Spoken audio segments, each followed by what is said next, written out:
A lot of what we're talking about is having a seat at the table. That's consistently talked about at most conferences and labs, and this desire to be part of the decision making.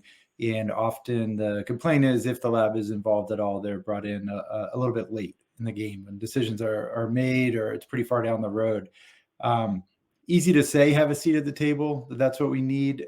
What does it look like to try to make that happen? I put this question to both Greg or Jim. Yeah. What are some real practical steps that lab leadership can take to try to secure that seat at the table or gain access to have input? Yeah, that's a great question, John, and I was really going to pivot, Jim, to that also. So I'm glad you brought that up, and I think I'll just I'll just I'll just start real quickly, and I think that's probably the meat of the meeting that people want to hear about here is if the assumption is for many of us that there is not again it's not we're not saying that there's the arrangements where you outsource a lab are bad. We just believe there maybe could be better or more advantages to having the in-source lab, to having control over the lab yourself from a local standpoint. I think for my part, it's been difficult to accept the idea that that lab is a commodity.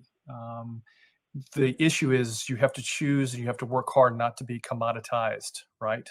That's really the issue. Um, and I think that's a long journey, and it doesn't start with just presenting some clinical imperative or some financial reason to the COO or whoever you report to. It's having the relationships with the financial leaders in the organizations, your organization, the financial folks, the CFO, everyone.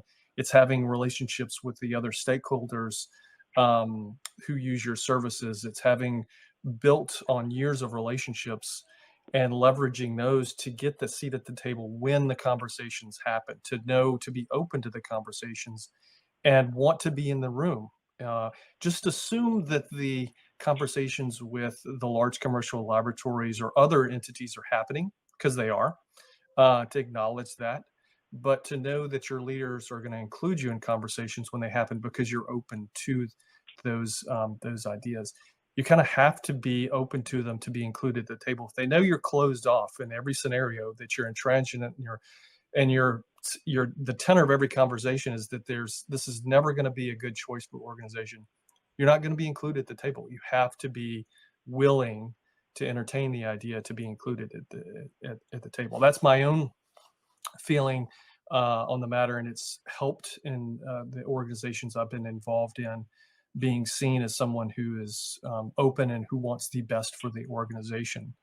So Jim, I'll kick the same question over to you, and what have you done and what at Northwell, what in the past to be proactive? What kind of steps did you It's take? it's a way of life, and what I say to our own team is everybody doesn't need to be doing this, but someone does. Advice I was given very early after I arrived at Northwell was, quote, make your friends before you need them. To know the aspirations of and the pain points of the leaders throughout the health system. That's hospital leadership, it's clinical leadership, it's nursing leadership, it's patient experience and chief quality officer, and I can assure you the financial officer, you know the pain points of the financial officers. But not only do you know the aspirations and pain points of leadership throughout the organization, are you doing anything about it? And I actually got a reputation of raising my hand in system meetings, a little harder to do virtually these days, but you can do it, saying, I can help. Lab can help. We can find solutions. And then you go back to your lab team, and then again, I'm defining lab as inclusive of anatomic pathology, and say, okay, people, here's the health system. Here's what we can do.